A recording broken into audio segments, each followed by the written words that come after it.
C'erano una volta le adunate oceaniche di Gianfranco Fini nelle piazze e nei teatri, altri tempi, altra storia. Adesso è difficile pure riempire un cinema da 400 posti. Complice certamente l'orario alquanto scomodo, 15:30 per l'incontro di ieri ad Agrigento, ma soprattutto la fuga dei suoi ex colonnelli di Agrigento, Giuseppe Scalia prima e Luigi Gentile dopo, che hanno eroso la base elettorale. E a Gentile, che parlava di Futuro e Libertà a conduzione personalistica, il presidente della Camera così replica. Nel senso che aveva un'idea della lista elettorale concepita in base a quello che poteva essere la sua ambizione, ma non sempre questo può accadere. Un intervento tutto d'un fiato, quello di Fini, il quale ha rispedito al mittente, Silvio Berlusconi, l'ipotesi che la coalizione centrista di Ponti non sia presente in Parlamento, circostanza che l'ex premier festeggerebbe, ha detto, ubriacandosi. Credo che sia ubriaco adesso, ne dice tante. Se io tornassi indietro direi le cose che ho detto di Berlusconi, vale a dire che affidandosi esclusivamente a Tremonti se ne infischiava allegramente di tutto quello che accadeva nel sud, e il meridione oggi soffre la crisi economica ancor più di prima, e l'altra critica a Berlusconi che per lui la legalità non aveva nessun significato.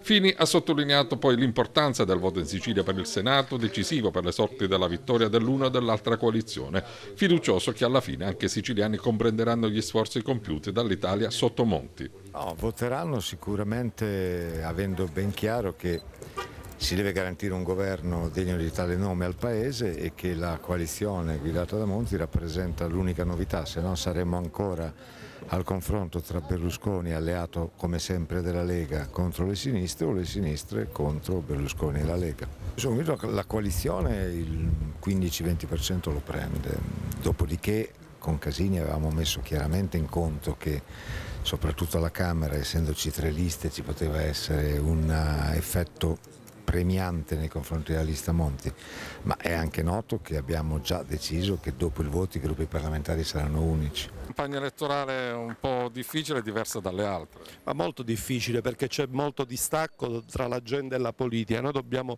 recuperare fiducia, lo dobbiamo fare continuando a difendere alcuni principi dai quali siamo nati come Futuro e Libertà per l'Italia, le regole, la legalità e soprattutto un'idea dello sviluppo in Sicilia in particolar modo che sia profondamente legata alla cultura, all'identità culturale della nostra grande regione e che abbia una capacità nuova di rilanciare lo sviluppo e il lavoro. Serve lavoro e il lavoro si costruisce con una grande operazione di recupero idrogeologico, ambientale, urbano su tutti questi centri e soprattutto col turismo culturale di cui Agrigento può diventare grande capitale europea.